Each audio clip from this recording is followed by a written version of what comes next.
Alana crosses the gleaming lobby holding the hands of the three boys when Marcus, astonished, recognizes in them the exact reflection of his own eyes.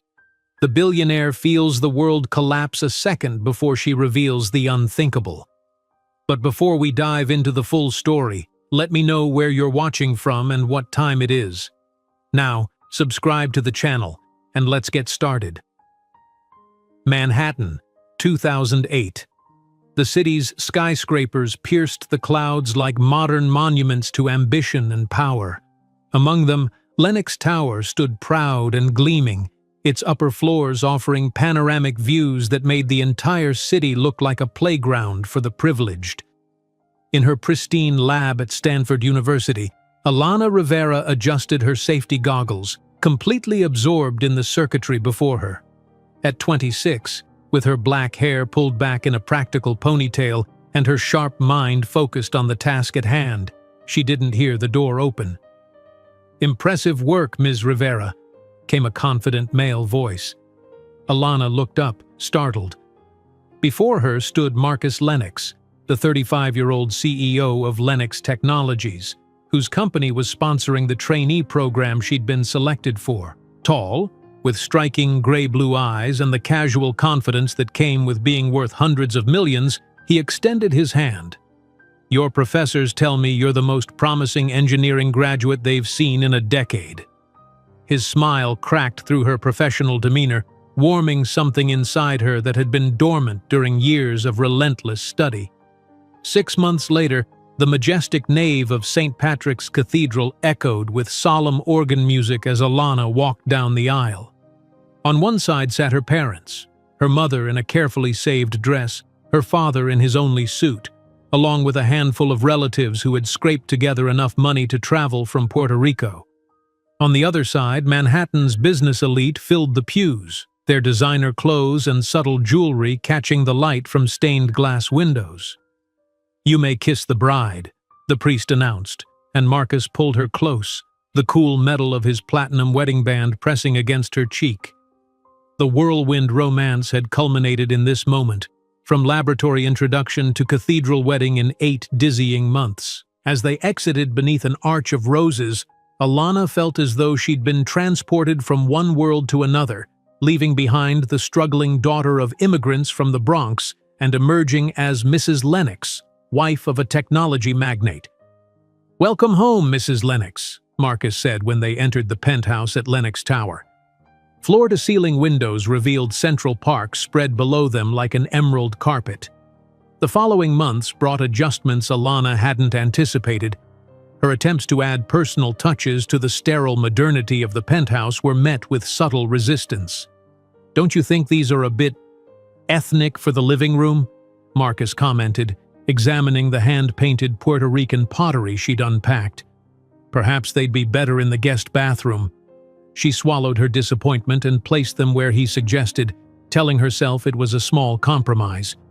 At social events, Marcus displayed her like a rare acquisition. "Stanford Engineering, summa cum laude," he would announce to business associates, his hand possessively at the small of her back. "My brilliant wife." Alana smiled through these introductions, though she noticed he rarely mentioned her ongoing research or her professional ambitions. She was beginning to feel like an ornament in his collection rather than a partner in life. On a frigid December morning, Alana sat on the edge of their marble bathroom's oversized tub, staring at the pregnancy test in her trembling hands. 2 pink lines. Unmistakable.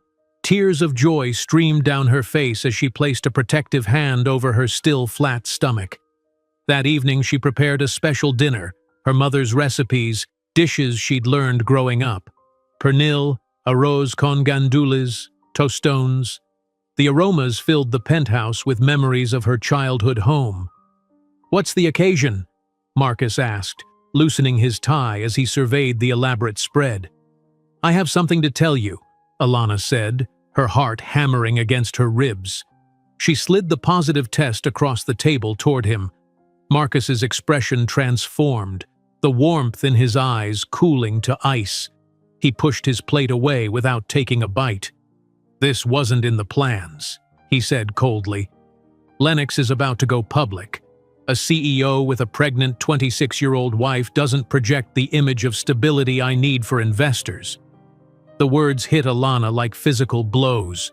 She struggled to comprehend the sudden shift, the callousness in his voice. "But I thought you'd be happy," she managed, her voice small. "Happy? About derailing everything I've built? This is not the right time, Alana." In the weeks that followed, Marcus began sleeping in his home office. When they passed in the hallways of their spacious penthouse, he barely acknowledged her. Meals, once shared with at least perfunctory conversation, were now taken separately. Alana's pregnancy progressed in isolation, her joy dimmed by her husband's palpable resentment. "The doctor confirmed it today," she told his back as he prepared to leave for work one morning. "I'm having triplets." Marcus froze, then turned slowly, his expression unreadable. "Be in my office at 7 tonight," was all he said before the elevator doors closed between them. Rain lashed against the panoramic windows of Marcus's private office atop Lennox Tower that evening. The city lights blurred through the streaking raindrops, creating an impressionist painting of urban power. Alana sat across from Marcus, her hands protectively cradling her slightly swollen belly. "A pregnant wife will destroy everything I've built on Wall Street, Alana," Marcus declared, sliding divorce papers across the marble desk between them. "You're an investment that's no longer worth it." The words sliced through her, sharper than any physical pain she'd ever experienced. "No one will hire a pregnant engineer with no experience," he continued, his voice clinically detached. "You'll go back to the Bronx where you came from because without me, you're nothing but a Stanford scholarship girl with dreams too big for reality." With brutal efficiency, he reached across the desk and yanked the diamond ring from her trembling finger. "You have 48 hours to leave. The settlement is generous. $100,000. Sign and disappear." Alana stared at him, paralyzed by shock and betrayal. "These babies are your children," she finally whispered. Marcus's lips curved into a cynical smile. "Prove it. My lawyers will ensure you never get close to a DNA test. If you try to expose me, I'll destroy any chance you have of a career." 48 hours later, Alana stood in the rain outside Lennox Tower, a small suitcase in hand. Using her meager savings, she managed to rent a tiny room in Brooklyn, a far cry from the luxury she'd briefly known. After paying the first month's rent, she had exactly $780 left to her name. Job interviews became exercises in humiliation. Her growing belly drew concerned glances from recruiters who politely suggested she return after maternity leave. Desperation mounting, she accepted a position as a night server at a diner where she could sit between orders and began tutoring mathematics on weekends. In her 6th month of pregnancy, during a particularly busy shift, the room began to spin. Alana clutched the counter, trying to steady herself, but darkness engulfed her. She awoke in a hospital bed, a concerned female doctor checking her vitals. "I'm Dr. Chen," the woman said gently. "You're severely dehydrated and showing signs of exhaustion. This isn't sustainable for you or the babies." "I have to work," Alana insisted, attempting to sit up. "I can't afford not to." Dr. Chen placed a restraining hand on her shoulder. "There's an organization that helps women in vulnerable situations. They can provide support." "I'm not a charity case," Alana protested, the last shreds of her pride flaring. "No woman is," Dr. Chen replied firmly, "but everyone needs a support network." On the night before her due date, Alana sat alone in her rented room. Rain, like on that fateful night in Marcus's office, tapped against the single window that never quite closed properly. For the final time, she allowed herself to cry for the life she'd lost, for the man who had discarded her so easily. Wiping away her tears, she turned to the advanced calculus textbook she'd been studying in the early morning hours. She placed her hand on her enormous belly, feeling the movements of the 3 lives within, and made a solemn vow. "I will build an empire greater than his. And when you finish college, I'll show him that abandoning us was the biggest mistake of his life." On August 15, 2009, at St. Luke's Hospital, Alana gave birth to 3 healthy babies, Sophia, Daniel, and Alexander. As she held them for the first time, their tiny hands grasping her fingers with surprising strength, she mentally formulated the equation for the rest of her life, transforming each of Marcus's cruel words into fuel for her success. 15 years later, as she would take the stage to announce the acquisition that would make her company the most valuable in the sector, she would still perfectly remember the sound of rain that night when Marcus believed he had destroyed her future. The $780 felt impossibly light in Alana's hands as she counted the bills for the 3rd time. Outside the grimy window of her Brooklyn room, rain slashed sideways, a bitter reminder of that night in Marcus's office just weeks ago. After paying the first month's rent, $920 for 12 square meters of desperation, this was all that remained between her and complete destitution. She placed one hand on her growing belly, feeling the subtle movements of the triplets within. "We'll figure this out," she whispered, though her voice lacked conviction. The room itself was a stark reminder of how far she had fallen. A sagging twin bed occupied most of the space, its mattress thin enough that she could feel every spring beneath the worn sheet. A small desk with a wobbly leg stood under the window that never quite closed properly, allowing a perpetual draft to circulate.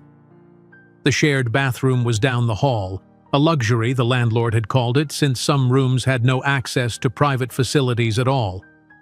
Alana hung her few remaining clothes in the narrow closet. The professional wardrobe she had once possessed either sold or left behind in her hasty departure from Lenox Tower.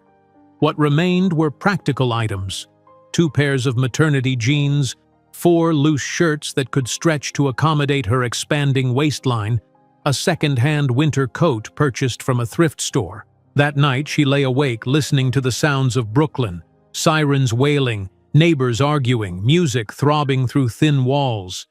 So different from the hushed, climate-controlled silence of the penthouse, where the city's chaos existed as merely a distant visual spectacle behind soundproof glass. The following morning, Alana sat across from a hiring manager at TechCore Solutions, one of the smaller technology firms in Manhattan. Her resume, Stanford engineering, summa cum laude, impressive research projects, had gotten her the interview. Her pregnant body was quickly ending it. "Your qualifications are impressive," the man said, his eyes repeatedly dropping to her midsection. "But we're looking for someone who can commit to long hours immediately." "I can start right away," Alana assured him. "I'm extremely dedicated and perhaps you might want to reapply after your situation resolves," he interrupted, closing her file with finality. "Best of luck with everything." This scene repeated itself with depressing regularity. At Quantum Dynamics, the interviewer was a woman who at least had the decency to look genuinely apologetic. "We can't legally say this, but a startup environment isn't conducive to new motherhood. Maybe try the public sector. Better family leave policies." At Next Gen Systems, the interviewer didn't even try to hide his dismissal. "We need engineers who won't be distracted by personal obligations." By her 5th rejection, Alana realized that her Stanford degree and academic honors meant nothing when accompanied by her visibly pregnant state. The prestigious career she had worked toward since childhood seemed to evaporate before her eyes. As October's chill settled over the city, Alana's desperation peaked. Her savings dwindled to $342. Swallowing the last remnants of her pride, she applied for a night shift at Moonbite Diner, 6 blocks from her room. "Ever waited tables before?" asked the manager, a heavy-set woman named Gloria. "No, but I learned quickly," Alana replied, trying to stand straight despite the growing weight of the triplets straining her back. Gloria's eyes narrowed, taking in Alana's condition. "How far along?" 4 months, Alana lied, knowing that admitting to her actual 5.5 months might cost her this opportunity too. "Night shifts easier on the feet, fewer customers, Gloria said with unexpected kindness. "You can sit between orders, $7 an hour plus tips, cash at the end of each shift." The first night at Moonbite was a blur of coffee pots, laminated menus, and diner slang Alana struggled to decipher. Her ankles swelled painfully in the required non-slip shoes. By 3 in the morning, she fought tears as she refilled salt shakers, her back screaming in protest. "First night's always the worst," Gloria said, sliding a plate of eggs and toast across the counter to her. "Eat something, on the house." In addition to the diner job, Alana began advertising as a mathematics tutor on community bulletin boards. Her first client was a sullen high school sophomore named Jason, whose mother paid $25 per hour for Alana to demystify calculus. "If you're so smart, why are you working like this?" Jason asked bluntly during their third session, eyeing her pregnant belly. Alana paused, the question hitting harder than she expected. "Because intelligence doesn't make you immune to life's complications," she finally answered. "Now let's get back to these integrals." The rhythm of survival took shape. Night shifts at Moonbite from 10 to 6, sleep until noon, tutoring sessions in the afternoons, then a few precious hours to study before returning to the diner. Weekends brought more tutoring. By November, she had 6 regular students. Between shifts, Alana continued applying for engineering positions, sending out resumes like desperate missives into the void. The rejections piled up, each one adding to the wall between her past and present selves. One frigid November night, while carrying a tray of dishes, Alana noticed a discarded copy of the Wall Street Journal. The headline caught her eye. "Lennox Technologies secures $200 million in pre-IPO funding." Below it, Marcus's photo, confident, immaculate in a bespoke suit, the very image of success. That evening she worked through her shift with mechanical precision, the newspaper headline burning in her mind. When she returned to her room, she sat at the wobbly desk and opened her advanced calculus textbook, not for tutoring, but for herself. If engineering jobs were closed to her now, she would ensure they couldn't remain so forever. By her 6th month, Alana's body began to rebel against her punishing schedule. The triplets grew rapidly, stretching her small frame to its limits. Her ankles swelled to twice their normal size. Varicose veins mapped blue highways across her legs. Sleep became elusive, broken by the baby's movements and the discomfort of her overheated, cramped room. On a particularly busy night at Moonbite, the dizziness came without warning. The diner tilted sideways, voices stretching into unintelligible echoes. Alana clutched at the counter, coffee pot slipping from her grasp and shattering on the linoleum floor. Then darkness. She awakened to bright lights and the antiseptic smell of hospital. A petite Asian woman in a white coat stood at her bedside reviewing a chart. "I'm Dr.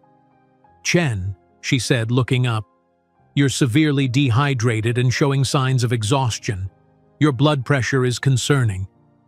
"I have to get back to work," Alana struggled to sit up. "I can't afford to lose this job." Dr. Chen gently pushed her back against the pillows. "You're carrying triplets while working on your feet all night and tutoring all day. Your body is telling you this isn't sustainable." Tears of frustration welled in Alana's eyes. "I don't have a choice." "There's an organization called New Beginnings," Dr. Chen said quietly. "They specifically help women in vulnerable situations, housing assistance, prenatal care, job placement after delivery."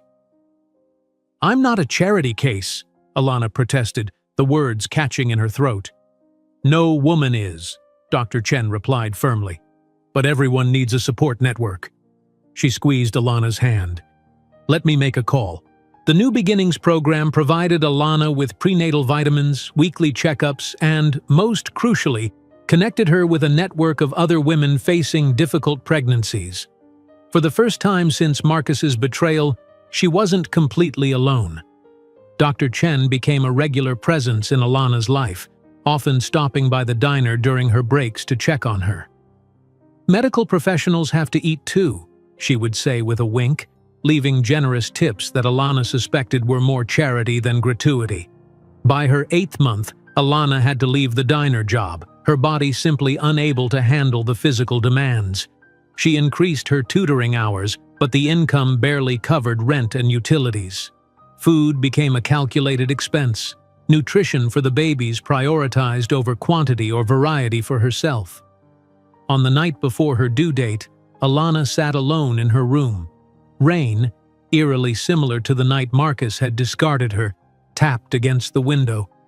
She allowed herself one final indulgence in grief, tears flowing freely as she mourned not just the marriage and lifestyle she'd lost, but the naive young woman she'd been, the one who believed in fairy tale romances and meritocratic success. When the tears subsided, she turned to the advanced calculus textbook she'd been studying during sleepless nights. Her hand rested on her enormous belly, feeling the movements of the 3 lives within. In that moment, something crystallized within her, a determination harder and more precise than any emotion she'd felt before. "I will build an empire greater than his," she vowed to her unborn children. "And when you finish college, I'll show him that abandoning us was the biggest mistake of his life." On August 15, 2009, at St. Luke's Hospital, Alana gave birth to 3 healthy babies, Sophia, Daniel, and Alexander. As she held them for the first time, their tiny hands grasping her fingers with surprising strength, she mentally formulated the equation for the rest of her life, transforming each of Marcus's cruel words into fuel for her success. While Marcus Lennox received his Entrepreneur of the Year award, he had no idea that in a small apartment in Harlem, his ex-wife was formulating the algorithm that, in less than a decade, would render his own technology obsolete. August 15, 2009 would forever be etched in Alana's memory, not just as the day she became a mother, but as the day her life's equation was finalized. In the delivery room of St. Luke's Hospital, Dr. Chen coached her through 18 grueling hours of labor. "One more push, Alana," Dr. Chen urged, her calm voice anchoring Alana through waves of pain. "The first one is coming." Sophia arrived at 3:14 in the afternoon, her indignant cry filling the room. Daniel followed 7 minutes later, and Alexander completed the trio at 3:32. As the nurses cleaned and swaddled each baby, Dr. Chen snapped photos on Alana's phone. "You did it," she said, squeezing Alana's hand. "They're perfect." When the nurses placed all 3 infants in Alana's arms, the weight of responsibility nearly crushed her. 3 tiny humans, each with Marcus's unmistakable gray-blue eyes, now depended entirely on her. In that moment, exhausted and overwhelmed, she made her first maternal decision. These children would never know abandonment. 2 weeks later, Alana's tiny Brooklyn room had undergone a desperate transformation. 3 second-hand bassinets occupied most of the floor space, leaving barely enough room for her to shimmy between them to reach her bed. The wobbly desk now held bottles, formula, and a meticulous feeding schedule. Laundry, mostly tiny onesies and burp cloths, hung from makeshift lines strung across the ceiling. The exhaustion of those first months transcended anything Alana had experienced before. The triplets operated on different schedules, ensuring that just as one settled, another demanded attention. Sleep came in 20-minute increments, snatched between feedings and diaper changes. Study time existed only in the surreal twilight between midnight and dawn, when sometimes, miraculously, all 3 babies slept simultaneously. The cosine function oscillates between -1 and +1, Alana whispered to Sophia as she rocked her at 2 in the morning, a physics textbook propped open on her knee. "Just like your sleep pattern, except with less predictability." On a particularly difficult night, when all 3 babies seemed determined to cry in relay fashion, a soft knock interrupted Alana's attempts to soothe Alexander while Daniel wailed in his bassinet and Sophia fussed in her sleep. Dr. Chen stood in the doorway holding a large paper bag. "I was on call nearby," she explained, though the hospital was 20 blocks away. "Thought you might need reinforcements." The bag contained homemade dumplings, a thermos of hot soup, and, most precious of all, 3 hours of another adult's presence. While Alana took her first unrushed shower in weeks, Dr. Chen sat cross-legged on the floor between the bassinets, humming softly to the triplets. "You should be their godmother," Alana said impulsively when she emerged, feeling human again. "You're already their guardian angel." The relationship that developed between Alana and Dr. Chen became the first thread in a new support network. The doctor connected Alana with a network of medical students who occasionally volunteered as emergency babysitters. She brought outgrown baby clothes from her nieces and nephews, and sometimes simply sat with Alana, talking about medicine and science while the babies slept. When the triplets reached 4 months, Alana applied for a partial scholarship to a Knightmaster's program in applied physics. The interview committee raised skeptical eyebrows at the young mother who arrived with 3 infants in a triple stroller. "How exactly do you plan to balance advanced studies with raising triplets?" asked the department chair, a white-haired man who peered at her over half-moon glasses. Alana met his gaze directly. "I haven't slept more than 3 consecutive hours in 4 months, yet I can still solve differential equations faster than most of your faculty. Imagine what I'll accomplish when they start kindergarten." Her audacity, or perhaps her desperation, earned her the scholarship. With childcare assistance from Dr. Chen's network and a remote technical consulting position that allowed her to work while the babies napped, Alana established a precarious balance. Days were devoted to childcare and her consulting work, evenings split between classes and study, nights divided between babies and equations. Alana developed an unconventional bedtime routine for the triplets. Instead of lullabies, she explained quantum physics concepts, describing wave functions and probability fields as though they were fairy tales. "Once upon a time, there was a particle that was also a wave," she would begin, and the babies would watch her face, entranced by her animated expressions, if not her words. On the triplets' first birthday, Dr. Chen arrived with a small cake and 2 colleagues from the hospital. The celebration was modest, balloons taped to the wall, paper plates, a single candle, but it marked a milestone Alana had sometimes doubted they would reach intact. While the babies smashed cake between their fingers, Alana spread her master's project across the tiny kitchen counter, eager for feedback from the educated adults.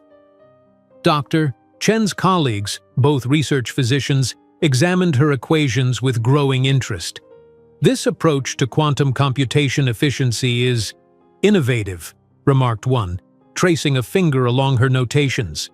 "Have you considered applying this to storage optimization?" The conversation that followed was the first purely intellectual exchange Alana had engaged in since the baby's birth. For a brief, glorious hour, she was not just a struggling single mother but a scientist with valuable ideas. That night, after the guests departed and the babies finally slept, Alana noticed a financial magazine left behind on her counter. Marcus's face stared up at her from the glossy cover, accompanied by the headline, "Tech's Golden Boy, How Marcus Lennox Built a Billion-Dollar Empire." The photograph showed him at a charity gala, champagne flute in hand, laughing with other well-dressed executives. The casual affluence displayed in that single image, his designer tuxedo probably cost more than her entire annual budget, sparked something in Alana beyond mere envy or resentment. She flipped through the article, scanning quotes where Marcus discussed innovation and future markets. His company had expanded into quantum computing applications, the very field she was now researching. But the approaches described in the article were conventional, limited by traditional thinking. Grabbing a notebook, Alana began sketching a diagram, the initial framework of what would eventually become her revolutionary algorithm. Hours passed as she worked, insights flowing in a way they hadn't since before the pregnancy.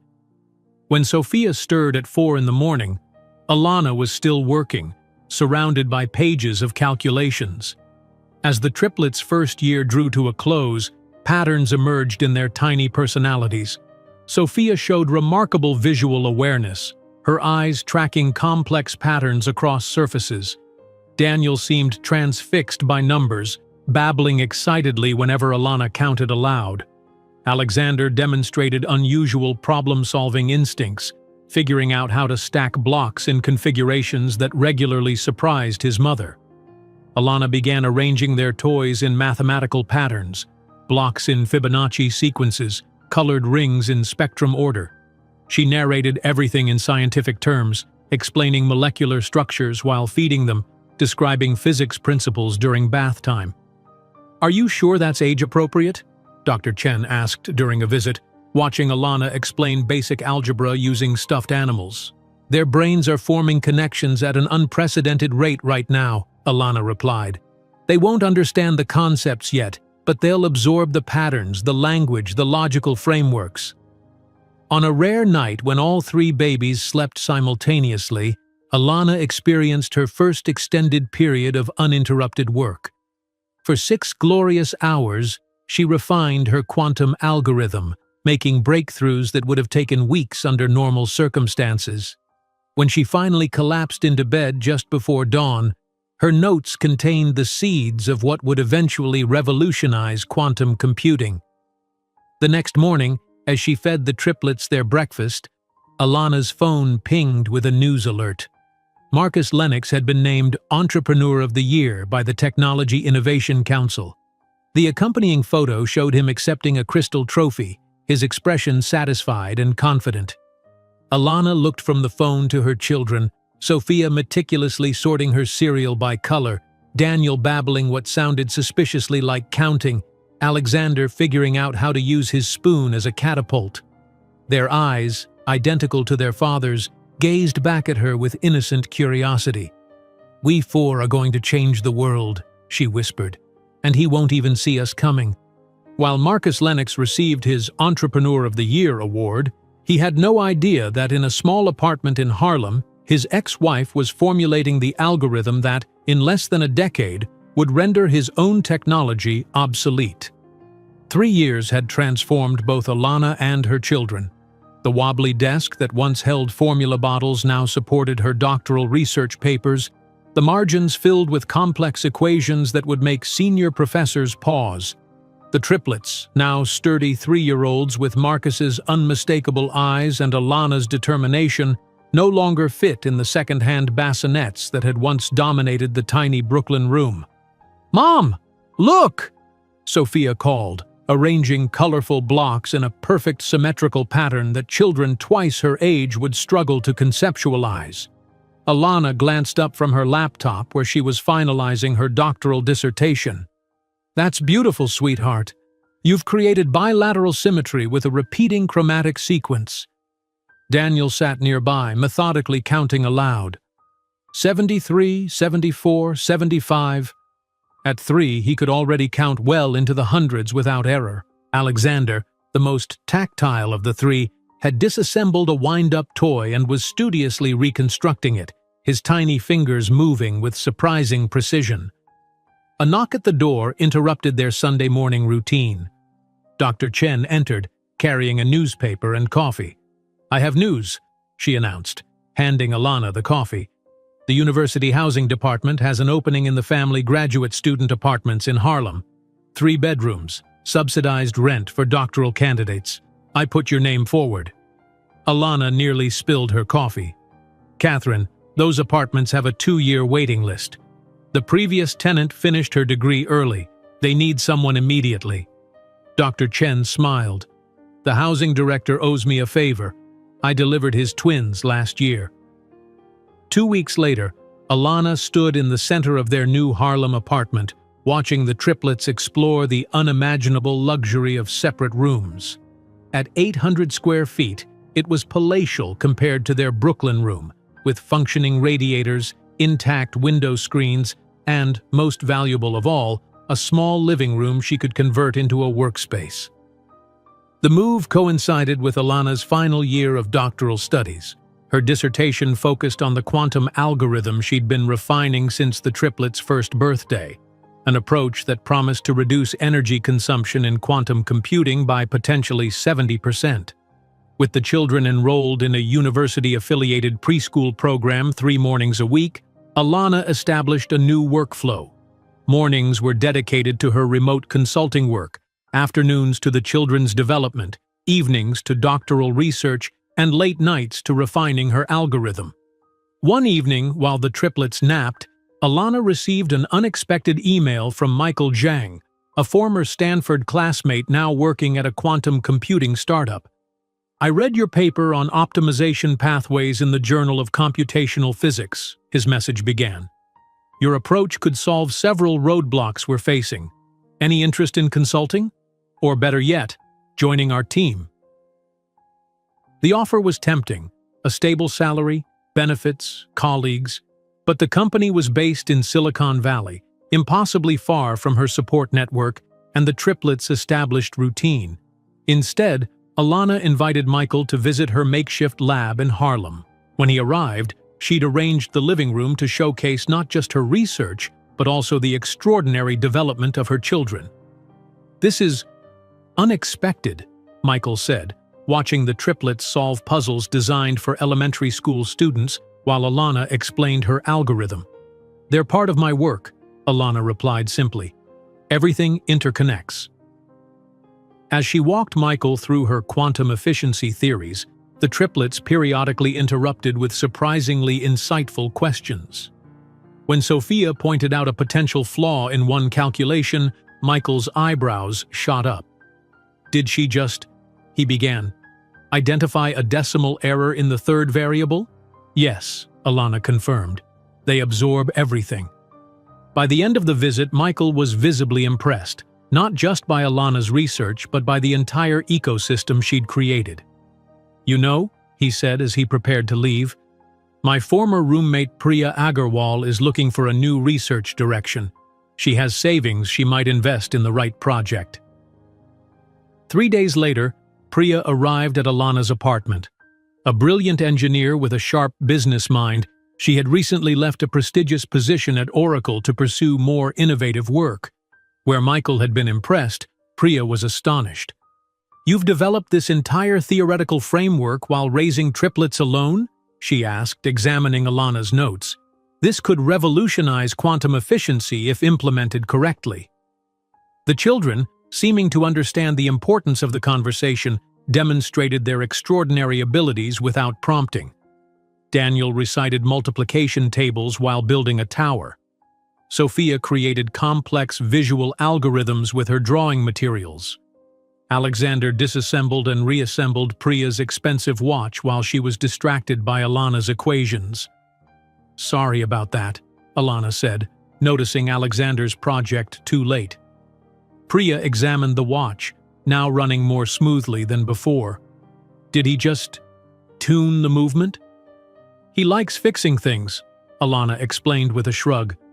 "Last week it was the refrigerator." By the end of the meeting, a partnership was forming.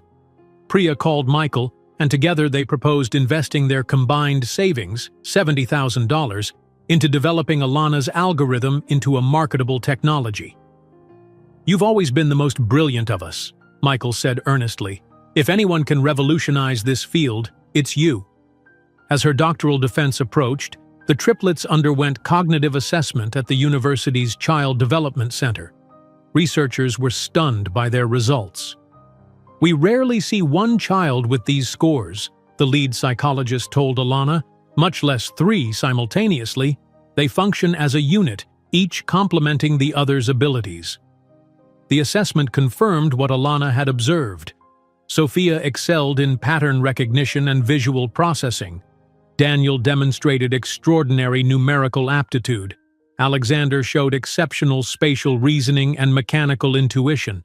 Together, they formed a remarkable cognitive system.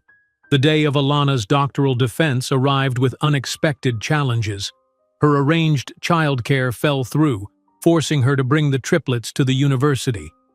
They sat in the back row of the presentation room, unusually quiet, as if understanding the importance of the moment.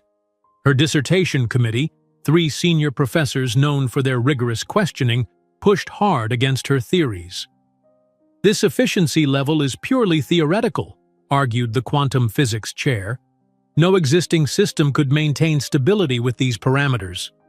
Current systems, no, Alana conceded.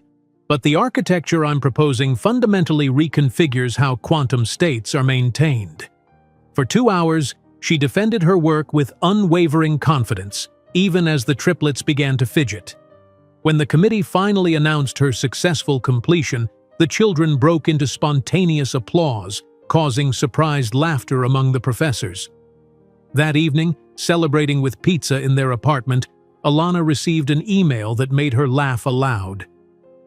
The Lennox Technologies recruitment team, clearly unaware of who she was, offered her a position in their quantum research division.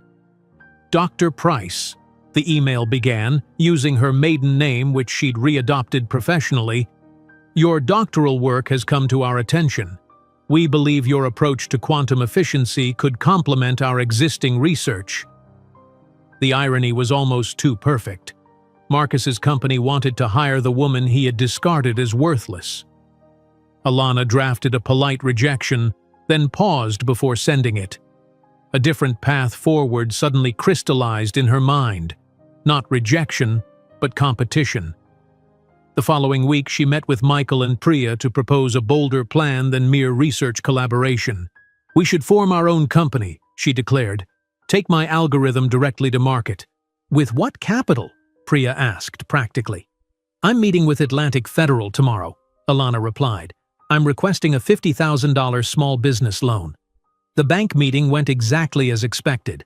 Initial skepticism followed by patronizing explanations of business realities.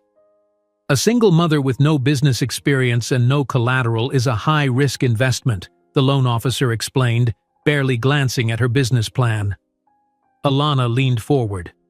My algorithm will reduce quantum processing energy costs by 70%. The risk isn't lending to me, it's allowing a competitor to develop this technology first. After 3 tense meetings and endless documentation, Atlantic Federal approved the loan. Combined with Michael and Priya's investment, Alana now had capital to establish what she had been dreaming of for years, her own company. The name came to her while watching the triplets sleep. Helios, the sun god who drove light across the sky each day, would represent both the energy efficiency of her algorithm and the 3 brilliant children who illuminated her life. In the small living room of their Harlem apartment, now officially designated as Helios Quantum's first office, Alana signed the incorporation papers. Michael would lead software development, Priya would handle business operations, and Alana would serve as CEO and chief researcher. The first formal meeting with potential investors took place in this makeshift office.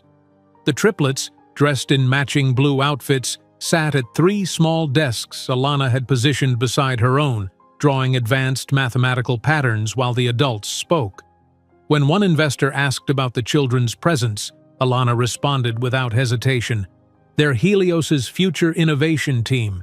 Their unique cognitive abilities have already contributed to our core technology. As the meeting concluded successfully, Alana stood at the window, gazing across the Harlem rooftops toward Midtown, mentally mapping the location of Lennox Tower. Someday, she promised herself, Helios would occupy a skyscraper of its own, taller, more innovative, more visionary than Marcus's building. On her new business card was printed, Dr. Alana Price, CEO. And as she tucked it into her wallet, she couldn't imagine that in just 7 years, that same card would open doors that Marcus Lennox couldn't walk through. The new business cards with Dr. Alana Price, CEO, printed in elegant silver lettering, sat in a small box on her makeshift desk in the living room of the Harlem apartment. Alana ran her finger over the raised text, still unable to believe that Helios Quantum officially existed beyond her dreams and equations. The triplets, now having recently celebrated their 4th birthday, played quietly in the corner, already displaying the extraordinary focus that made other parents stare in confusion at playgrounds. For the first year, Helios existed primarily on paper and in the converted living room that served as its headquarters. Alana balanced motherhood with building a company from nothing, often working until 3 in the morning after tucking the children into bed. Michael and Priya had taken significant pay cuts to join her venture, their belief in her algorithm outweighing financial security. "Mom, I fixed your code," Sophia announced one morning, pointing to Alana's laptop screen where a complex quantum simulation had been running overnight. At 4 years old, Sophia had already developed an intuitive understanding of programming logic that left Michael speechless. "Let me see, sweetheart," Alana said, examining the changes. Somehow, Sophia had identified a recursion error that had been crashing the simulation. "How did you know to change this parameter?" Sophia shrugged. "It looked wrong. The pattern was broken." Across the room, Daniel was arranging numbered blocks in complex mathematical sequences, while Alexander methodically disassembled and reassembled a tablet computer that had stopped working the previous day. These quiet Sunday mornings were interrupted when Alana's phone rang. It was Dr. Chen, who had remained their steady support through the years. "The Watson School for Gifted Children called me," she said without preamble. "They have 3 openings for the fall semester. Full scholarships." "Catherine, that school has a waiting list of hundreds," Alana replied, watching her children with a mixture of pride and protectiveness. "The headmistress is an old friend. I sent her the cognitive assessments from last year." Dr. Chen paused. "Alana, they need an educational environment that can keep up with them." 2 weeks later, Alana sat nervously in the headmistress's office while the triplets underwent placement testing. When the assessment coordinator returned, her expression was unreadable. "Dr. Price, your children have completed our full semester curriculum in 3 weeks," she said, her voice a mixture of disbelief and excitement. "We'll need to develop specialized programs for each of them." With the children attending Watson 3 mornings a week, Alana could focus more intensely on developing Helios. The first professional demonstration of her algorithm took place at the Northeast Technology Exposition, where Helios occupied a small booth tucked between industry giants. Across the convention center, Lennox Technologies dominated with a glossy display spanning the central floor space, showcasing their latest quantum initiatives with dramatic lighting and uniformed representatives. "Our booth looks like a science fair project compared to theirs," Michael muttered, adjusting their modest poster display. "But our algorithm works," Alana replied firmly, watching as their demonstration consistently showed a 43% reduction in energy consumption compared to standard quantum processing methods. By the end of the expo, a small but steady stream of serious industry professionals had taken notice of Helios's innovation. 3 university research departments requested trial implementations, and a healthcare data company expressed interest in potential applications. The triplets' development continued to accelerate alongside the company's growth. Their bedtime routine now included solving complex problems together. Sophia would create visual algorithms, Daniel would optimize the mathematical components, and Alexander would conceptualize physical implementations. Alana often found herself recording their solutions, amazed at how their 3 distinct thinking styles complemented each other. Late one night, after finally getting the children to sleep following an intense problem-solving session, Alana worked at her kitchen table surrounded by grant applications and patent paperwork. Her phone pinged with a news alert. Lennox Technologies announces major quantum computing initiative. She skimmed the article, her heart rate accelerating. Marcus's company was moving aggressively into exactly the market space Helios was targeting. The timing wasn't coincidental. Somehow, news of her algorithm had reached him. The breakthrough came unexpectedly 6 months later. Richard Kensington, a venture capitalist known for his interest in quantum technologies, contacted Alana after reading her latest research paper. "I'll be direct, Dr. Price," he said during their initial meeting in his Manhattan office. "I'm offering $2 million for 30% equity in Helios Quantum." Alana didn't flinch. "That significantly undervalues our technology and potential market position." $3 million is my final offer," Kensington countered, "for 30%. 15%, Alana replied calmly, "or I'll find another investor who truly understands the future of quantum computing." After 2 weeks of tense negotiations, they settled on $3 million for 15% equity. The investment allowed Helios to move from Alana's living room to a real office, one floor in a modest commercial building in Lower Manhattan. Though far from the gleaming glass towers of major tech companies, it represented a significant milestone. When the triplets first visited the new office, now 6 years old and startlingly articulate, they immediately began analyzing the space with their unique perspectives. "The server room needs better cooling circulation," Alexander declared, examining the ventilation system. "Your network configuration is inefficient," Sophia added, studying the newly installed computer systems. Daniel walked the perimeter of the office, counting steps and calculating dimensions. "You could fit 14% more workstations with a more optimal layout." The small team of engineers Alana had hired watched in amazement as the children systematically identified improvements that seasoned professionals had overlooked. One evening, after the children had fallen asleep on the office couch during a late work session, Priya found Alana studying financial reports of Lennox Technologies. "You monitor them closely," Priya observed quietly. "Know your competition," Alana replied, not looking up from the spreadsheets detailing Lennox's recent projects and market positions. "Is that all they are? Competition?" Priya asked carefully. Alana finally looked up, her expression unreadable. "They're a case study in what happens when you prioritize image over innovation." As Helios grew, so did the triplets' contributions. Sophia, with her exceptional visual spatial intelligence, found a critical error in the programming team's code that had stalled development for weeks. "You forgot to close a parenthesis on line 342, she pointed out casually, leaning over a frustrated programmer's shoulder. Daniel solved complex optimization equations that the research team had been debating for months, suggesting an elegant mathematical solution that improved performance by 17%. "The variables need to be inverted here," he explained, drawing out his solution on a whiteboard that required a step stool for him to reach. Alexander, with his intuitive understanding of physical systems, redesigned the user interface to be more intuitive in ways no one had considered. "People think in 3 dimensions, but your controls only work in 2, he explained, sketching an alternative that made immediate sense to everyone who saw it. Helios's first major hiring coup came when Alana recruited Dr. Eleanor Wright, a quantum physicist whom Lennox Technologies had been aggressively courting.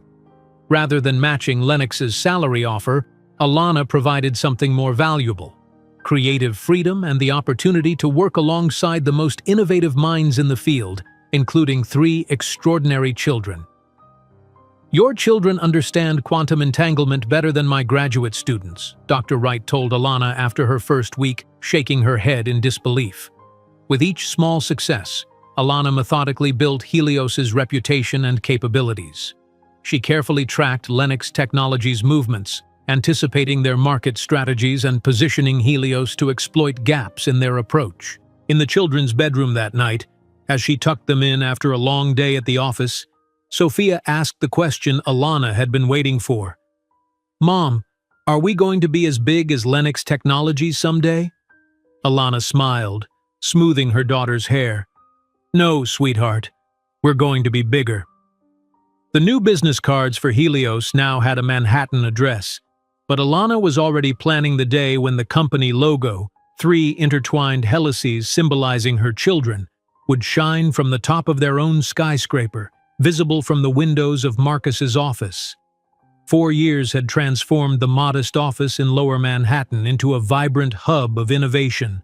Helios Quantum now occupied an entire floor, the walls adorned with framed patents and academic citations. The staff had grown to 30 dedicated engineers and researchers, each drawn by the company's reputation for boundary-pushing quantum solutions. Yet despite these advances, the startup still operated with a scrappy efficiency that contrasted sharply with the corporate luxury of industry giants like Lennox Technologies. In the corner of the main laboratory, a special area had been designated for the triplets, now 10 years old and recognized throughout the building as unofficial but invaluable contributors. 3 small desks, each customized to its owner's preferences, formed a triangle arrangement that facilitated their unique collaborative style. Sophia's station overflowed with multiple monitors displaying complex code structures. Daniel's desk featured mathematical models and handwritten equations covering every available surface. Alexander's workspace resembled a miniature engineering lab, with disassembled components and prototype sketches arranged in meticulous order. Alana balanced on the edge of Sophia's desk, one eye on her tablet where a potential investor waited on a video call, the other watching Daniel complete his science project. "So we can expect the specifications by Friday?" the investor asked. "Absolutely," Alana confirmed, simultaneously signing a permission slip Alexander had thrust before her. "The Triad processor demonstration will show at least 70% improvement over current market standards." After ending the call, Alana swiveled to face her children. "Ready for your presentation, Daniel?" He nodded confidently, adjusting the solar system model he'd constructed. Not a standard classroom project, but a mathematically precise representation of orbital mechanics that had required special approval from his teachers. "Mom?" Sophia called from her computer. "I think there's something wrong with this pattern recognition sequence. The algorithm keeps stalling at the quantum superposition simulation." "We'll look at it tonight," Alana promised, checking her watch, after Daniel's presentation and dinner. The boundaries between work and family had long since dissolved for the Price household. The children's education blended seamlessly with Helios's research, their extracurricular activities often translating directly into company innovations. While other parents attended soccer games, Alana sat proudly watching her children present theoretical concepts at academic conferences. That evening, in the main laboratory after most employees had left, Alana gathered the development team to unveil the project she'd been refining for months. "The Triad processor represents a fundamental shift in quantum processing architecture," she explained, revealing the schematics on the main display. "Each of my children contributed a critical component to its design, hence the name." The chief engineer examined the specifications with widening eyes. "This configuration could reduce energy consumption by over 50% while increasing processing capacity." 73% reduction, Daniel corrected from his position at the back of the room. "I recalculated the thermal coefficient yesterday." 2 weeks later, Alana sat in the audience of the International Quantum Computing Symposium, watching Marcus Lennox take the stage. 4 years of monitoring Lennox technologies had taught her to anticipate their movements, but what she witnessed now sent a chill through her body. The presentation slides displayed a quantum processor architecture with disturbing similarities to the Triad's fundamental design. The energy efficiency claims, 60% improvement, fell short of Helios's achievements, but the conceptual approach mirrored their work too closely for coincidence. Back at Helios, Alana called an emergency meeting. "Either we have an information leak or they're attempting to reverse engineer our technology based on our patent filings," she stated, pacing the conference room. "Either way, we need to accelerate our timeline." "The Triad isn't market ready," Priya cautioned. "We're still 6 months from a stable production model." "Then we work faster," Alana replied, her determination unwavering.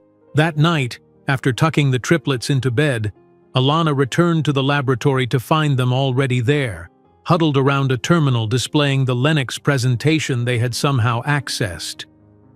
"You should be sleeping," she admonished, though without real conviction. "They don't understand the math," Sophia stated, scrutinizing the Lennox code snippets. "They're copying our results without grasping the underlying principles." Daniel nodded in agreement. "Their efficiency claims are impossible with the architecture they're showing. They've miscalculated the quantum decoherence rates." Alexander, who had been silently examining the hardware schematics, looked up. "Their cooling system can't support the processing load they're claiming. It would fail within 3 minutes of operation at full capacity." Alana stared at her children, once again struck by their extraordinary analytical abilities. "How would you fix it?" she asked, not as a mother but as a CEO seeking solutions. The next 6 weeks transformed Helios into a round-the-clock operation. Alana and her team worked relentlessly, often sleeping on cots in the laboratory. The triplets became fixtures in the office, completing their schoolwork under desks or in conference rooms, then joining the technical discussions that extended late into the night. More than once, Alana found them asleep under workbenches, surrounded by components or printouts of code. Sophia's breakthrough came during one such late-night session. "What if we invert the sequence?" she suggested, pointing to a particularly problematic section of code. "Instead of trying to maintain quantum coherence across all pathways simultaneously, we could create a cascading sequence." The senior programmers initially dismissed the idea until they tested it and discovered it increased stability by 28%. Not to be outdone, Daniel developed a new approach to the processor's mathematical framework. "We can reduce power consumption by another 15% if we modify these variables," he demonstrated, the equations flowing from his pencil with effortless precision. Alexander contributed the final piece, redesigning the physical architecture of the processor. "This configuration allows for more efficient cooling," he explained, sketching a more compact arrangement. "Smaller physical footprint, better heat dissipation, and room for additional quantum circuits." With these innovations incorporated, the Triad's development leaped forward. What had seemed 6 months away now approached completion in record time. As the final testing phase began, Alana arranged a private demonstration for a select group of academic institutions and potential clients. In the carefully controlled environment of Helios's main laboratory, the Triad processor performed its first complete operational sequence. The monitoring screens displayed results that exceeded even their optimistic projections: 78% reduction in energy consumption while maintaining processing integrity. Spontaneous applause broke out among the observers. A representative from Northeastern University, who had been silently taking notes throughout the demonstration, approached Alana immediately afterward. "Dr. Price, this is revolutionary," he stated simply. "Our research department would like to be your first institutional client." "I was under the impression you had already committed to Lennox Technologies for your quantum computing infrastructure," Alana replied carefully. The representative's expression turned apologetic. "We had, but the efficiency differential between the Triad and the Lennox system is too significant to ignore. We'll be redirecting our investment." Later that evening, alone in her office, Alana received the official contract confirmation from Northeastern University, the first major client to explicitly choose Helios over Lennox Technologies.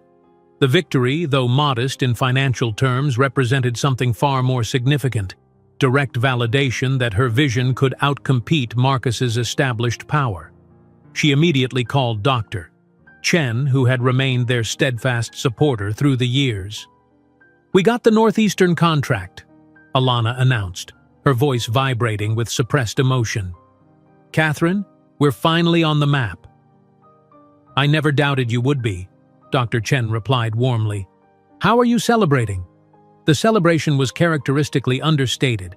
Pizza on the floor of the empty conference room, the triplets sprawled around her discussing the next evolution of the Triad processor, even as they reached for another slice. "We should target medical research applications next," Sophia suggested, licking sauce from her fingers. "Pharmaceutical modeling would benefit most from our coherence improvements," Daniel agreed, already calculating potential efficiencies. Alexander nodded thoughtfully. "We'd need to modify the interface for researchers who aren't quantum specialists. I could design something more intuitive." Watching them, Alana felt a surge of pride mixed with fierce determination. In 4 short years, they had progressed from a living room operation to directly competing with and now beating Lennox Technologies. And this was just the beginning. The news of Northeastern University's contract change reached Marcus Lennox's desk as a minor corporate inconvenience, but within 2 years, the name Helios Quantum would become the nightmare that woke him in the middle of the night. The name Helios Quantum would become the nightmare that woke Marcus Lennox in the middle of the night.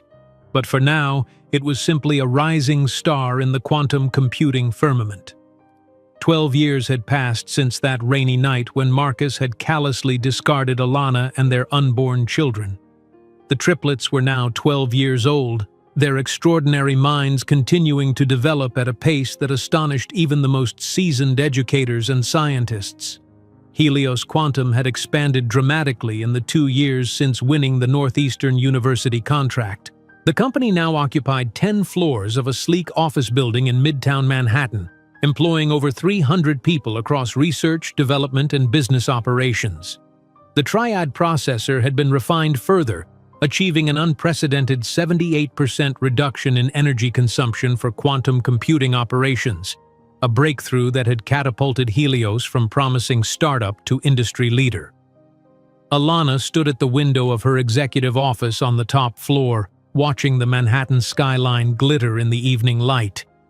At 40, she carried herself with the quiet confidence of someone who had built something remarkable from nothing.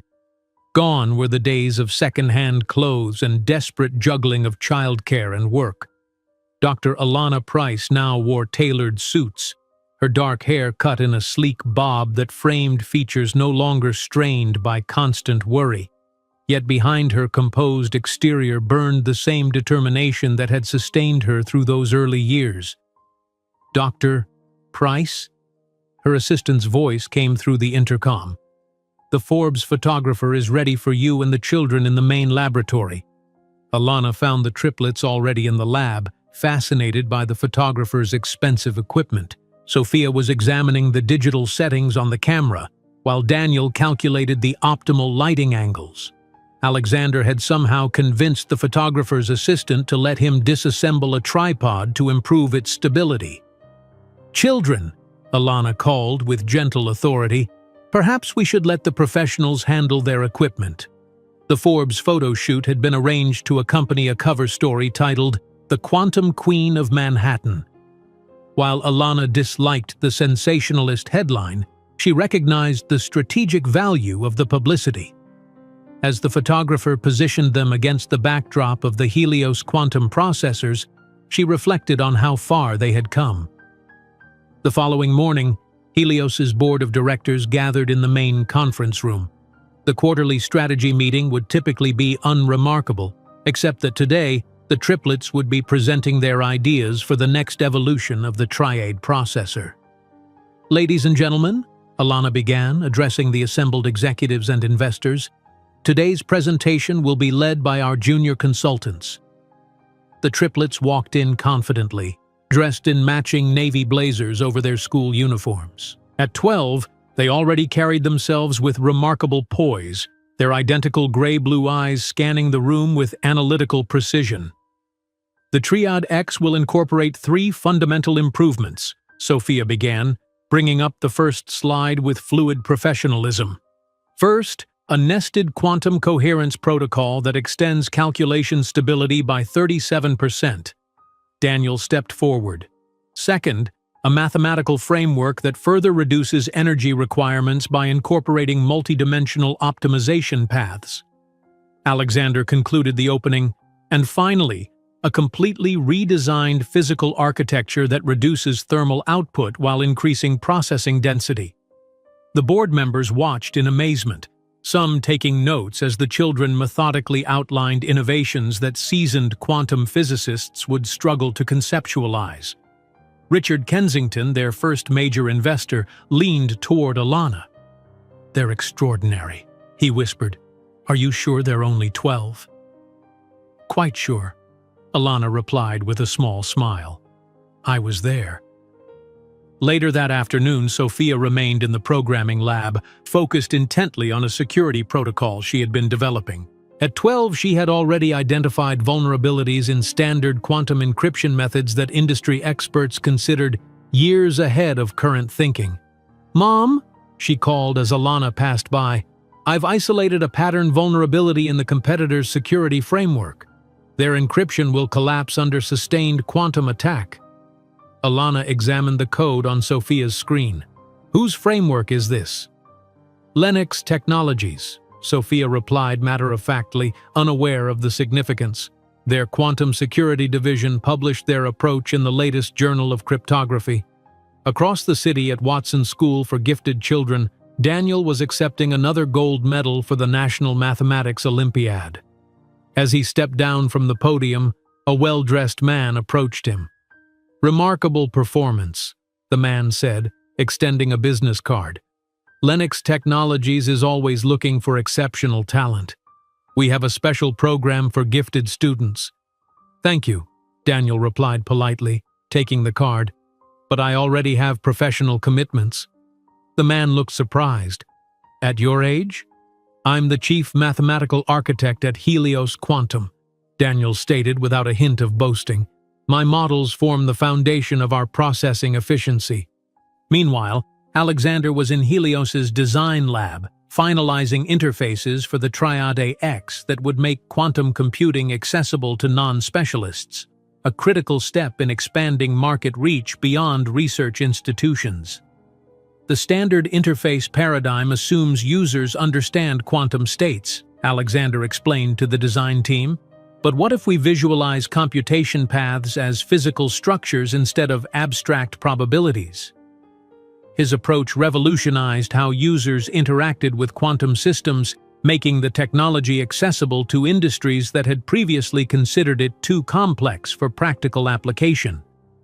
That evening, Alana found herself divided between two commitments: a crucial video conference with potential investors from Japan and the triplets' school presentation on advanced physics. With characteristic ingenuity, she arranged for the conference to be conducted from her tablet while sitting in the school auditorium, muting herself during the children's presentations and contributing to the call during other students' turns. After the presentation, during dinner at their favorite Italian restaurant, Daniel broached the subject that Alana had been anticipating for years. "Mom," he began hesitantly, "why did our father never want to know us?" The restaurant's ambient noise faded as Alana carefully considered her response. Sophia and Alexander watched intently, equally invested in her answer. "Your father made a choice," she finally said, her voice steady. "He chose his company and public image over family." "But doesn't he wonder about us?" Alexander asked, his usual confidence momentarily diminished. "He did us a favor," Alana replied, reaching out to touch each of their hands. "He gave us the opportunity to build something extraordinary together, something that's ours alone." Later that night, after the children had gone to bed, Alana reviewed the latest market analysis showing Helios had secured another major contract previously held by Lennox Technologies. The report indicated that Lennox had lost significant market share for the third consecutive quarter, largely due to Helios's superior technology and more competitive pricing. Alana allowed herself a rare moment of vindictive satisfaction. Each contract won from Lennox was not just a business victory, but personal validation, proof that Marcus had been catastrophically wrong about her potential. Unknown to Alana, the triplets had begun their own investigation. In the privacy of their shared study, they examined public records and news articles about prominent technology executives. "It has to be him," Sophia whispered, pointing to a photo of Marcus Lennox accepting an industry award. "We have his exact eyes." "The timing matches too," Daniel added, reviewing Marcus's biography. He was married briefly in 2008 to an unnamed Stanford graduate. "Mom never says his name," Alexander observed, "but she watches Lennox Technologies more closely than any other competitor." Their research continued in secret, each piece of information carefully catalogued and analyzed with the same methodical precision they applied to scientific problems. At the Quantum Future Conference, Alana found herself face-to-face with a senior executive from Lennox Technologies for the first time. The man didn't recognize her. She had changed significantly from the young, desperate woman Marcus had discarded. "Helios is taking market share because you're not innovating," she stated bluntly during a panel discussion. "You're losing ground because you're following rather than leading." The executive bristled visibly. "Lennox Technologies has been a pioneer in quantum computing for over a decade." "Pioneer?" Alana raised an eyebrow. Or first mover who's now resting on outdated laurels? The exchange made industry headlines, but Lennox still didn't connect Dr. Alana Price, the formidable CEO of Helios Quantum, with the pregnant wife Marcus had discarded years ago. As Alana's professional reputation soared, the triplets continued to distinguish themselves in their respective domains. Sophia legally hacked the school's curriculum database to optimize educational pathways, creating an algorithm that personalized learning so effectively that the school adopted it district-wide. Daniel corrected a quantum physics professor during a university lecture the triplets had been invited to attend, identifying a fundamental error in the mathematician's approach to entanglement theory. Alexander redesigned the Helios logo, incorporating subtle elements that represented not just quantum computing but the unbreakable bond between the four of them. Looking ahead to the company's future, Alana gathered the triplets in her office one evening. The Manhattan skyline provided a dramatic backdrop as she outlined her vision. "One day, Helios will be yours," she told them, her voice carrying the weight of promise. "We've built this together, from nothing. It's our legacy, proof that determination can overcome any obstacle." The children nodded solemnly, understanding both the responsibility and the triumph contained in her words. While the Forbes proclaimed Alana Price the Quantum Queen of Manhattan, Marcus Lennox began to feel the impact of competition on his company, without imagining that in less than 2 years he would be face-to-face with the family he abandoned in front of an audience of executives and journalists at the Waldorf Astoria. While the Forbes proclaimed Alana Price the Quantum Queen of Manhattan, Marcus Lennox began to feel the impact of competition on his company, but his waking nightmare was still 2 years away. Now those 2 years had passed. The triplets had reached 14, that precarious age balanced between childhood and adulthood, their minds continuing to outpace even Alana's ambitious expectations. In the sleek executive suite of Helios Quantum's headquarters, Alana examined the latest performance metrics of the Triade X system on her holographic display. The processor had achieved an astonishing 86% reduction in quantum computing energy costs, while simultaneously increasing processing capacity. Market valuation of Helios had soared to $8.7 billion, officially surpassing Lennox Technologies for the first time. A notification chimed softly on her desk. She tapped the screen to reveal a formal invitation. The Fortune 500 Conference Committee cordially invites Dr. Alana Price, CEO of Helios Quantum, to deliver the keynote address at this year's annual Leadership Summit at the Waldorf Astoria. Alana leaned back in her chair, a slight smile playing at the corners of her mouth. The Fortune 500 conference represented the pinnacle of corporate recognition, a gathering of America's most influential business leaders. Being selected as keynote speaker placed her firmly at the forefront of the technology sector. As she continued reading, another notification appeared, the confirmed attendee list. Her eyes stopped at one particular name, Marcus Lennox, CEO, Lennox Technologies. He would be participating in a panel discussion on sustainable innovation. Alana's finger hovered over the name for a moment before dismissing the screen. This moment had been 15 years in the making, yet now that it approached, she felt oddly calm. The terrified young woman sobbing in a Brooklyn apartment no longer existed. In her place stood Dr. Alana Price, whose name commanded respect in boardrooms worldwide. That evening, in the penthouse apartment overlooking Central Park that the Price family now called home, Alana stood in her spacious closet selecting an outfit for the conference. The wall of designer clothing, Chanel, Armani, Dior, represented another dimension of her transformation from the desperate mother who once washed her only professional outfit nightly to wear again the next day. "Mom?" Sophia's voice came from the doorway. She held a tablet in her hands, her posture unusually hesitant. "Yes, sweetheart?" Alana replied, examining a midnight blue Valentino dress. "Did you know Lennox Technologies will be at the conference tomorrow?"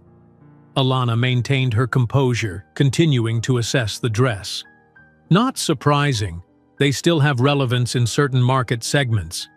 Sophia stepped closer, holding out the tablet. The CEO, Marcus Lennox, he has the same eyes as us, the same as mine. Despite years of preparation for this moment, Alana felt a momentary tremor as she looked at the image on the screen. Marcus had aged well, his dark hair now threaded with distinguished silver at the temples, but those unmistakable gray-blue eyes, the eyes he had passed to all three children, remained unchanged. "There are many people with blue-gray eyes in the world, dear," Alana said carefully, returning the tablet. Sophia's penetrating gaze, so like her father's, remained fixed on Alana's face. "It's him, isn't it? Our biological father." Alana took a deep breath, setting aside the dress. This conversation had been inevitable from the moment she accepted the keynote invitation. She drew her brilliant daughter into an embrace, resting her chin on Sophia's head. "Yes," she acknowledged simply, "but that doesn't change anything about who we are or what we've built." "Does he know about us?" Sophia's voice was muffled against Alana's shoulder. "He knows you exist. He chose not to be part of your lives before you were born." Sophia pulled back, her expression a complex mixture of emotions. "Does he know who we've become? What we've accomplished?" "Not specifically," Alana replied, "but he's about to find out." In the living room 30 minutes later, the Price family gathered in a circle. Daniel and Alexander had joined them, equally intent on this unprecedented family discussion. For the first time in 14 years, Alana spoke openly about Marcus Lennox, not as an unnamed entity who had abandoned them, but as a specific person with whom they would soon come face to face. "He was charismatic, brilliant in many ways," Alana explained, carefully separating fact from emotion. "Lennox Technologies was his entire identity. When I became pregnant, he saw it as a threat to the company's upcoming IPO. A CEO with a young pregnant wife didn't project the stability he thought investors wanted." "He cared more about share prices than his own children?" Daniel asked, his analytical mind struggling to process such a calculation. "He made a choice," Alana replied simply, "and that choice defined the rest of our lives, all of our lives." Alexander, always the most introspective of the three, leaned forward. "Should we confront him at the conference? Tell him who we are?" Alana considered the question carefully. Throughout the years, she had imagined countless scenarios for this eventual meeting: dramatic confrontations, public revelations, private reckonings. Yet now that the moment approached, those scenarios felt hollow, unnecessary. "No," she decided, her voice serene. "Tomorrow isn't about him. It's about what we've built without him." The triplets exchanged glances, communicating in that silent language they had developed as infants. After a moment, they nodded in unison. "We'll follow your lead, Mom," Sophia said. That night, after the children had gone to bed, Alana stood at the window of her penthouse gazing at the city lights. The Lennox Tower was visible in the distance, its illuminated logo a reminder of the life she had briefly touched before being cast aside. Tomorrow, that past would collide with the present she had forged through relentless determination. In their separate rooms, unknown to Alana, the triplets conducted their own research about Marcus Lennox. They exchanged messages, sharing discoveries about the man whose DNA they carried, but whose life had never intersected with theirs. "His company lost the Samsung contract to us last quarter," Daniel noted in their group chat. "His new fiancée is only 8 years older than us," Sophia added, linking to a Society page photograph. "His innovation index has declined every year since 2018, Alexander contributed, attaching a market analysis graph. They were not preparing for an emotional confrontation but gathering data, approaching their biological father as they would any complex problem, with methodical analysis and cool detachment. Morning arrived with crystalline autumn clarity. Alana selected a tailored petrol blue Chanel suit that highlighted the confidence she had earned through years of determined struggle. The triplets dressed in coordinated formal wear, charcoal suits for the boys, a matching dress for Sophia, their unconscious elegance reflecting the privileged upbringing that Alana had fought to provide, despite overwhelming odds. In the private elevator descending to the waiting car, Sophia straightened Alexander's tie while Daniel checked market updates on his phone. Outwardly calm, but Alana could detect the subtle signs of tension in their postures, the slightly too deliberate casualness of their movements. "Remember," she said quietly as the elevator reached the lobby, "regardless of what happens today, we've already won. We built Helios together, the four of us. Nothing can diminish that achievement." The sleek company car glided through Manhattan traffic toward the Waldorf Astoria. Sophia fidgeted with her tablet, uncharacteristically nervous. Daniel stared out the window, his expression analytical as though calculating probabilities. Alexander remained silent, observing his siblings with quiet intensity.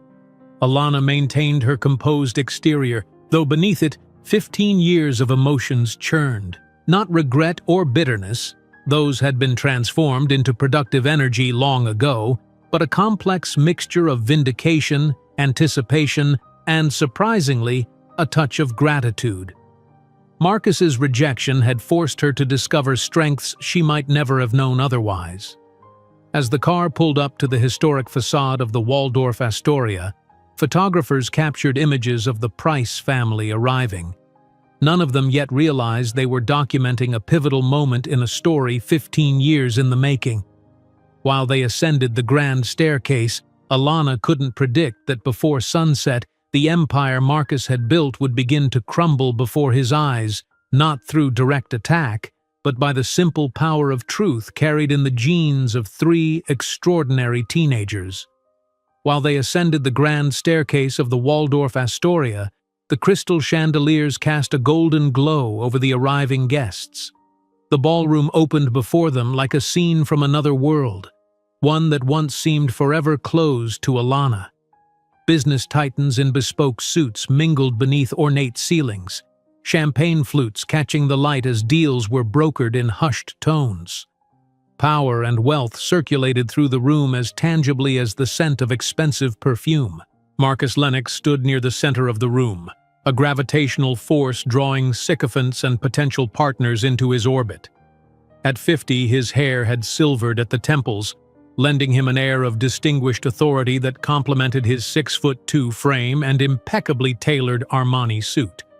Yet new lines of concern mapped his face, subtle evidence of the pressure Lennox Technologies had been facing.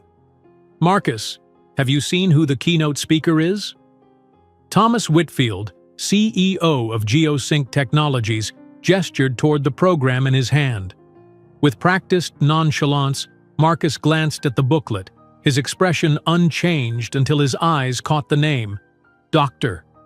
Alana Price, founder and CEO, Helios Quantum. His stomach contracted violently, a physical reaction he couldn't control. For 15 years, he had carefully compartmentalized that chapter of his life, relegating it to a closed file in his mental archives. He had followed Alana's meteoric rise through business publications, always telling himself it was merely competitive intelligence gathering, always convincing himself it was coincidence that Helios consistently outmaneuvered Lennox for crucial contracts. "You know her, don't you?" Whitfield pressed, oblivious to Marcus's internal turmoil. "She's revolutionizing the sector. They say those quantum algorithms of hers are at least 5 years ahead of anything we've seen." Marcus mumbled an evasive response, suddenly needing air despite the ballroom's perfect climate control.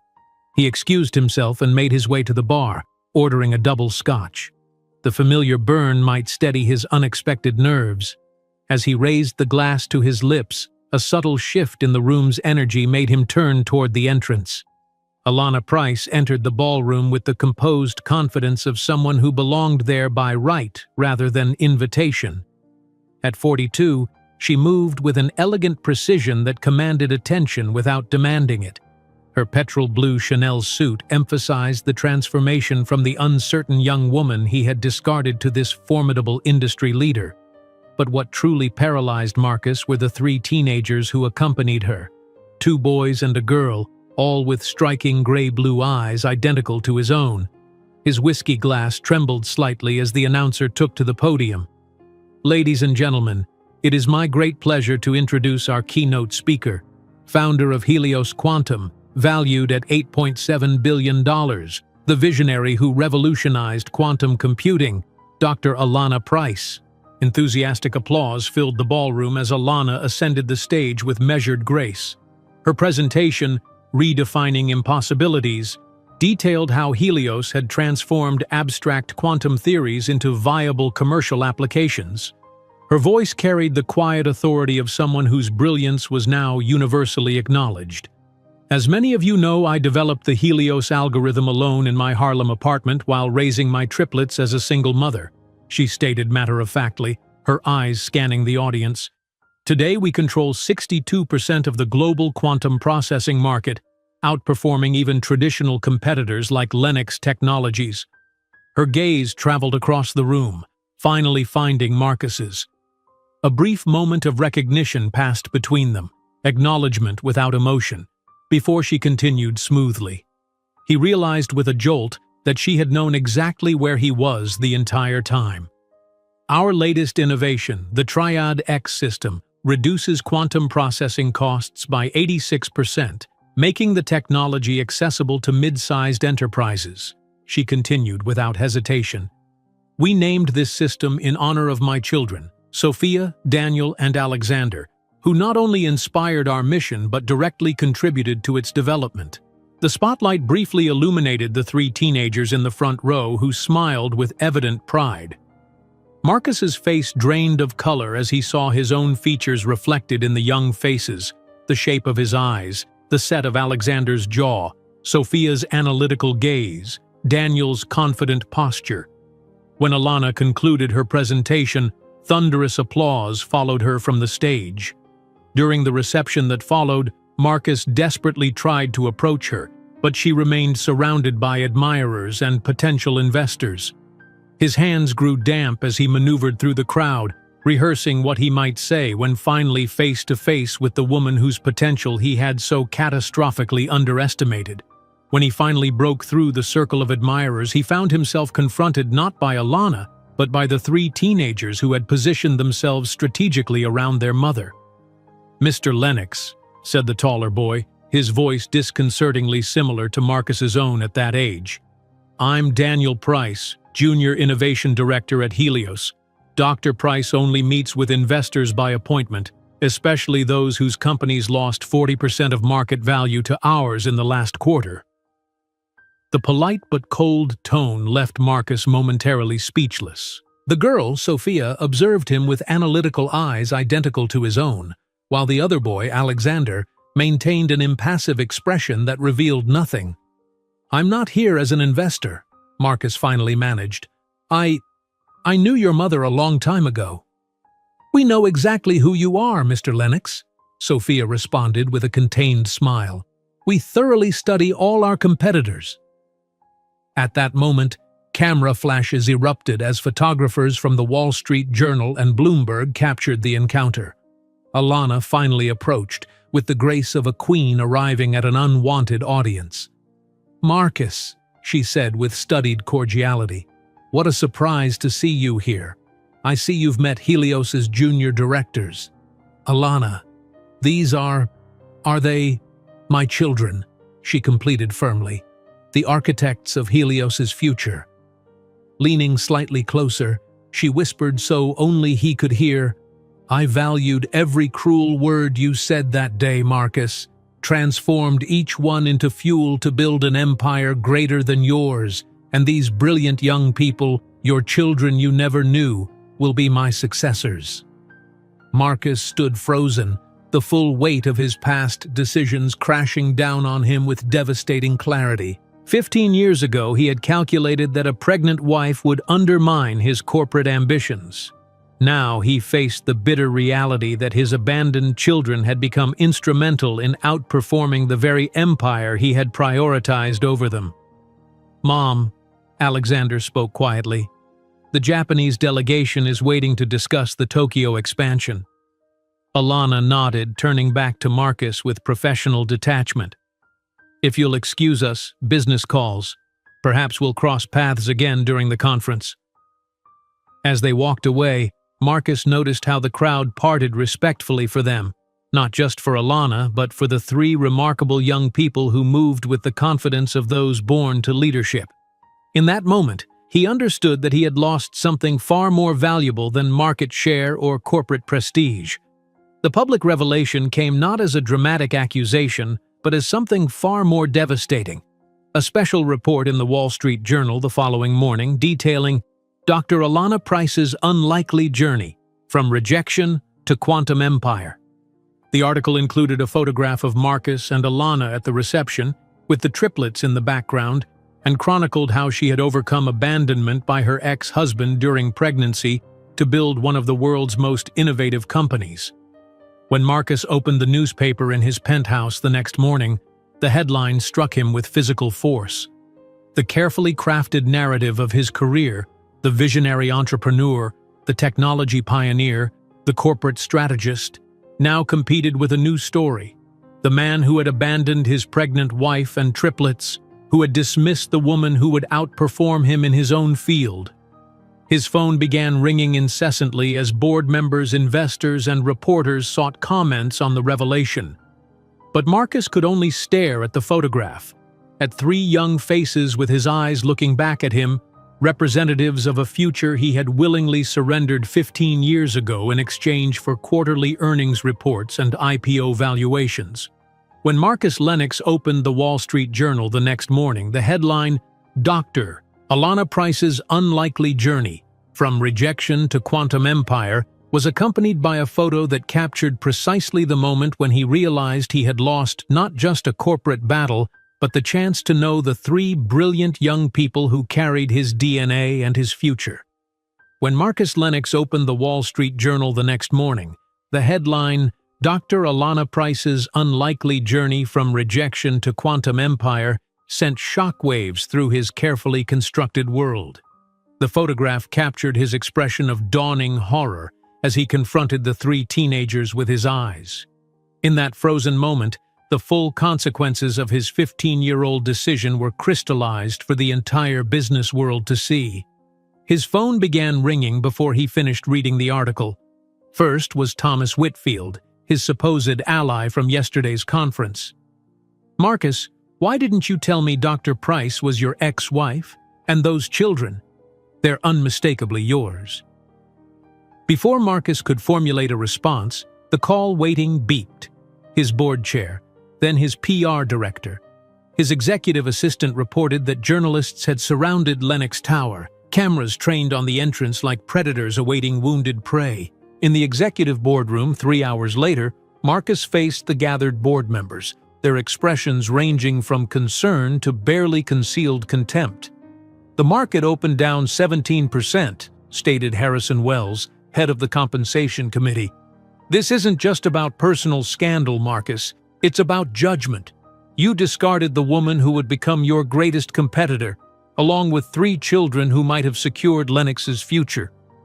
"It wasn't like that," Marcus protested, though the hollow feeling in his chest suggested otherwise. "The divorce was mutual. We agreed." "That's not what the court documents indicate," interrupted Eliza Chambers, tapping her tablet. "Documents which, I might add, have been helpfully published in their entirety by the Times. Your threats to destroy her career if she pursued paternity testing make for particularly uncomfortable reading." Marcus stared at the polished mahogany table, seeing his distorted reflection in its surface. Like his public image, the glossy exterior now revealed something warped beneath. At his penthouse that evening, his fiancée, Vanessa Cole, 32, poised to become the 4th Mrs. Lennox, waited with packed luggage by the door. "I can't be associated with this," she stated, twisting the 3-carat diamond from her finger. "A man who would abandon his own children? My foundation works with disadvantaged mothers, Marcus. How could I possibly explain this?" The door closed behind her with quiet finality. Marcus poured himself a scotch, hands trembling slightly as he realized his carefully constructed life was unraveling thread by thread. 3 days later, investigative journalists had constructed a timeline contrasting Alana's struggle with Marcus's ascent. Photos of his yacht parties juxtaposed against calculations of what a night server at a diner would earn while pregnant with triplets. Market analyses showed how Helios had systematically outperformed Lennox Technologies over the past 5 years, targeting their vulnerabilities with almost personal precision. In a desperate attempt at damage control, Marcus's PR team suggested a public reconciliation effort. After consulting with high-priced crisis managers, Marcus composed an open letter published in the New York Times. To Dr. Alana Price and Sophia, Daniel, and Alexander, it began. 15 years ago, I made the worst mistake of my life. Faced with impending fatherhood, I chose ambition over family, a decision that reflected fear rather than the man I aspired to be. I cannot reclaim the years lost, but I humbly request the opportunity to know the remarkable children I helped create. My fortune and legacy are meaningless without family to share them with. The letter continued with carefully crafted remorse, each sentence vetted by psychologists to strike the optimal balance between contrition and dignity. Marcus read it 7 times before approving publication, wondering if any part of it reflected his actual feelings. Feelings he had suppressed for so long they had atrophied like unused muscles. The response came not from Alana, but from the triplets themselves, who published a joint statement 2 days later. We acknowledge Mr. Lennox's interest in our lives at this late stage. However, our identities were forged not by the absence of a father, but by the extraordinary presence of our mother. We do not seek financial recognition or emotional validation from someone who chose not to participate in our journey. As for legacy, we are occupied building our own.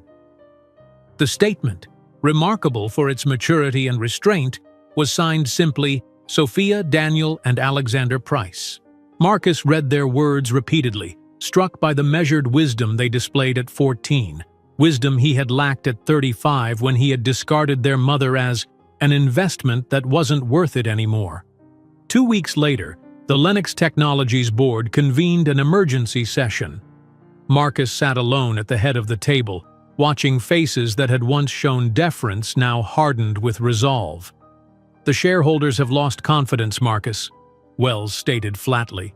The PR damage is one thing, but 3 consecutive quarters of declining market share followed by this scandal? We're shifting leadership structures effective immediately. You're firing me? Marcus asked incredulously. I built this company from nothing. Not firing, Wells clarified with corporate precision. You'll remain as chairman of the board, a position with appropriate visibility but limited operational authority. Jessica Chen will assume CEO responsibilities. The same day that Marcus was effectively demoted, Helios Quantum announced a strategic partnership with the federal government to develop quantum security systems, a $3.2 billion contract that Lennox Technologies had pursued for years. The coincidence seemed too perfect to be accidental. For the first time, Marcus wondered if Alana had been orchestrating a long-game revenge, positioning Helios to systematically dismantle his accomplishments with the same methodical precision she had once applied to differential equations. 1 week later, Marcus made an unannounced visit to Helios headquarters. The security desk called upstairs, and he was politely escorted to a conference room, not Alana's office as he had hoped. After 20 minutes, the door opened to reveal not Alana but Dr. Catherine Chen, whose ID badge identified her as Helios's Director of Personnel. Alana isn't available, Dr. Chen stated without preamble, taking a seat across from him. And even if she were, she has no interest in revisiting the past. I need to speak with my children, Marcus insisted, his voice breaking slightly on the word children, a term he had never before applied to the triplets. They aren't your children, Marcus, Dr. Chen replied with quiet firmness. They're hers. You relinquished any claim to them when you said she was an investment that wasn't worth it anymore. I remember those words clearly because I was the one who treated her when she collapsed from exhaustion in her 6th month of pregnancy, working 2 jobs while you lived in your penthouse. Marcus flinched at his words returning to haunt him. I've changed, he offered weakly. People rarely change fundamentally, Dr. Chen observed. They simply reveal their true priorities under pressure. Yours were made abundantly clear 15 years ago. 7 days later, on a crisp November morning, Alana finally agreed to meet. She selected a modest cafe in Brooklyn, not far from the rented room she had occupied 15 years earlier. Marcus arrived 20 minutes early, more nervous than he had been for any investor presentation or board meeting. When Alana entered, he was struck by the complete absence of anger in her eyes, only a serene composure that unnerved him more than rage would have. She sat calmly, ordering tea as if meeting an unremarkable business acquaintance. "Why did you never contact me for child support?" Marcus asked abruptly, the question that had nagged at him since reading the Wall Street Journal profile. "You knew I would have been legally obligated to pay." "Precisely because of that," Alana replied, stirring her tea.